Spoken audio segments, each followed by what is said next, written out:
Finally আমি এবার যাকে মঞ্চে ডাকবো সে হচ্ছেন আমাদের ইএনএস মার্কেটিং এর একজন অন্যতম leader, none other than Mr.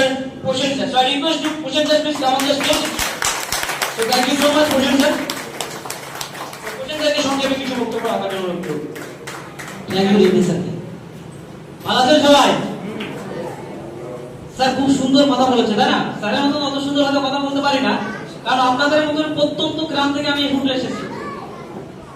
আমার আর প্রথমে হিস্টোরিটা বলি, আমি কোথা থেকে জার্নি শুরু করেছি। আপনার হয়তো আমার থেকে উন্নত আছে পরিবার, কিন্তু আমার সিচুয়েশন এত কন্ডিশন খারাপ ছিল, আমি আমার বাবা বলে রিক্সা চালাতাম, এমন দিন গেছে 200 টাকা ইনকাম করেছি, বুঝতে পারছেন? সেখান থেকে আমার জার্নি শুরু। এমনকি পয়সার জন্য বলো পড়াশোনা করাতে পারিনি পুরোটা। উচ্চ মাধ্যমিক কমপ্লিট করে আমি কি করব বাবার পাশে দাঁড়াবো ভেবে বেরিয়েছি। আর আমার ছোটবেলা থেকে স্বপ্ন ছিল আমি জীবনে একটা বড় কিছু করব, কিন্তু সেরকম প্ল্যাটফর্ম পাচ্ছিলাম না। প্রচুর পরীক্ষা দিয়েছি কিন্তু কিছু হয়নি, কারণ এখন যে সিচুয়েশন কন্ডিশন হচ্ছে সেখানে আপনার যদি যোগাযোগ ভালো থাকে তাহলে চাকরি পাবেন, দ্বিতীয়ত আপনার মানি পাওয়া থাকতে হবে, তাহলে আপনি চাকরি পাবেন, তাছাড়া কোনো কিছু করার নেই।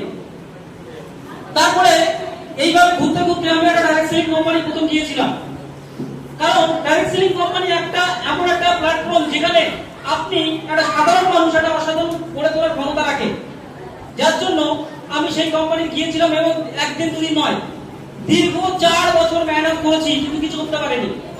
তারপরে ব্যর্থতার ফলে বাড়িতে চলে এসেছি, আবার ডিপ্রেশনে পড়েছি, কি করব? বাবার হাত তো ধরতে হবে, কারণ ডেলি একটা পরিবারে যে 200 টাকা ইনকাম হয় সেই পরিবারটা কিভাবে চলে? এখন তো সিচুয়েশন বুঝতেই পারছেন। এদিক ওদিক ঘুরেছি, বিভিন্ন বন্ধুর সঙ্গে নেশা, এমন কোনো নেশা নেই যে এই ব্যক্তিটা করতো না।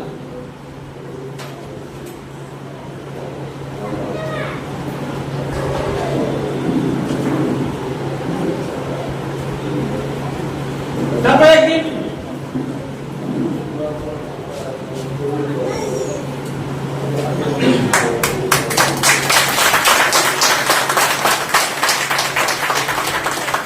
একটা কথা ভাববেন, জীবনে যদি বড় কিছু করতে হয় সঙ্গ দোষটা ঠিক রাখতে হবে। আর আমরা ভারতবর্ষের বেশিরভাগ মানুষ সঙ্গ দোষের জন্য খারাপ হয়ে যায়। কারণটা আমি বলে দিই, আপনি যদি একজন প্রফেশনাল চোর হতে চান, একটা চোরের সঙ্গে কন্টিনিউ থাকবে, সে কি করছে, কি প্রসেসে চুরি করছে সেটা জানবেন, অটোমেটিকলি পরবর্তী চোর আপনি হয়ে যাবে, এটা কনফার্ম। আপনি যদি একটা সাধু হতে চান, সাধু কি করছে, কি খাচ্ছে, কি পোশাক করছে, কি শিখে কথা বলছে সেটা করবেন, আনেওয়ালা টাইমে আপনিও সেই সাধু পরিণত হবেন। সেম প্রসেসে আমি যখন এই বিজনেসটা প্রথম দেখলাম যে ডাইরেক্ট সেলিং তো বহু আছে ভারতবর্ষে, ওয়ার্ল্ডে বহু কোম্পানি আছে, কিন্তু সেখানে খাও আর মাখো প্রোডাক্ট, এছাড়া কোনো প্রোডাক্ট নেই। সেই প্রোডাক্ট সম্বন্ধে মানুষকে বোঝাতে আমাদের প্রচুর টাইম লেগে যায়, এবং 10 জনকে যখন প্ল্যান দেবেন 10 জনের মধ্যে কেউ করবেও না, এমন এমন সিচুয়েশন আছে। কিন্তু আমাদের যে প্রোডাক্টটা নিয়ে আমরা স্টাডি করেছি সেই প্রোডাক্টগুলো প্রত্যেকটা মানুষের প্রয়োজনে লাগে, লাগে না বলেন? তাহলে এখানে হারানোর কিচ্ছু নেই, মানে আমি 100 দিয়ে কাজটা করতে পারবো। যখন আমি বুঝলাম 3টে মাস একটা জয়েনিং হয়নি, এই জন্য আমি একসাথে ভেঙে গেছি। 3 মাস কন্টিনিউ এফেক্ট রেখেছি, বাড়ির লোক কাজ দিয়েছে, বাবার পকেটে টাকা নিয়ে চুরি করে প্ল্যান দিতে গেছে।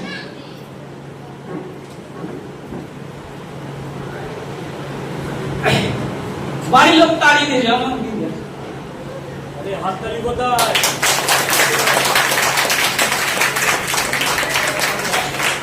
তারপরে বুঝলাম যে বিভিন্ন যারা সাকসেস আছে তাদের হিস্টোরি করতে থাকলাম, এটা সাকসেস কেন, তাদের ভিডিও দেখতে থাকলাম, তাদের একটাই হিস্টোরি দেখলাম যে মেহনত আপনাকে কন্টিনিউ করতেই হবে যদি সাকসেস হতে হয়। এবং মেহনত কি, মেহনত কৃষকও করে, আমরাও করি, কিন্তু কৃষক কি করে, ওরা আমরা পড়াশোনা করেছি যে সবচেয়ে মেহনত কারা বেশি করে, কৃষক এবং রিক্সা চালক। কিন্তু বাস্তব রূপে দেখতে গেলে এরা কোনো বড় টাকা ইনকাম করতে পারে না।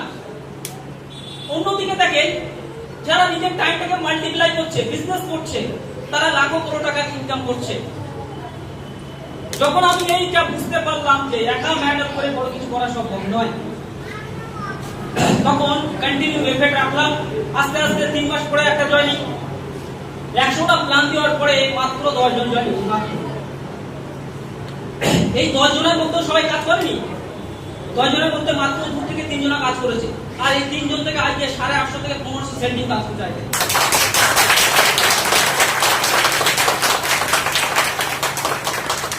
যখন প্রথম কাজ হয়নি তখন যদি আমি ছেড়ে দিতাম, আজকে এমন কোনো ডিস্ট্রিক্ট নেই যেখানে আমার টিম নেই।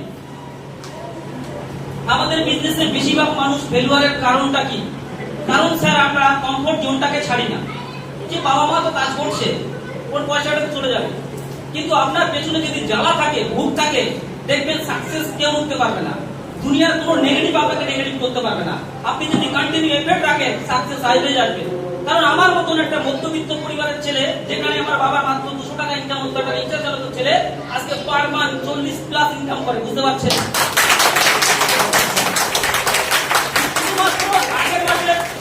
শুধুমাত্র আগের মাসে যে 60 টাকা ইনকামটা, 38-60 টাকা শুধু চেক এসছে, শুধু 8 টাকা দিয়ে। বুঝতে পারছেন? মাইনে তো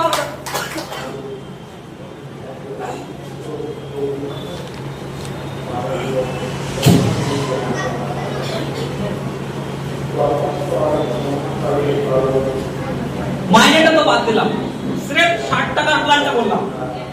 আজকে আমার মতন একটা ছেলে 20 বছর 25 বছর পড়াশোনা করার পরে কুত্তার মতন 10,000 টাকা 15,000 টাকা ইনকাম করার জন্য রেলে ট্রেনে খেপে গেছে যায়। আর সেখানে আমি আজকে যদি বাড়িতে বসেও থাকি, শুয়েও থাকি, তাও আমি বসে বসে মিনিমাম 40,000 টাকার উপর ইনকাম করতে পারবো। এর পাওয়ারটা কোথা থেকে? এই পাওয়ারটা কোথা থেকে? এই পাওয়ারটা এসেছে ইএলএস থেকে। যে ইএলএসটা আজ থেকে 2 বছর আগে আমি পেয়েছিলাম, সেটা তো আজকে আপনি পেয়েছেন। কিন্তু হাকিকত বলছি, একটু টাইম দিয়ে করবেন। যে কোনো কাজের একটু টাইম লাগে, একসাথে কোনো কিছু হয় না স্যার, কোনো কিছু একসাথে হয় না, সেটাকে একটু টাইম দিয়ে করতে হয়। বুঝতে পারছেন?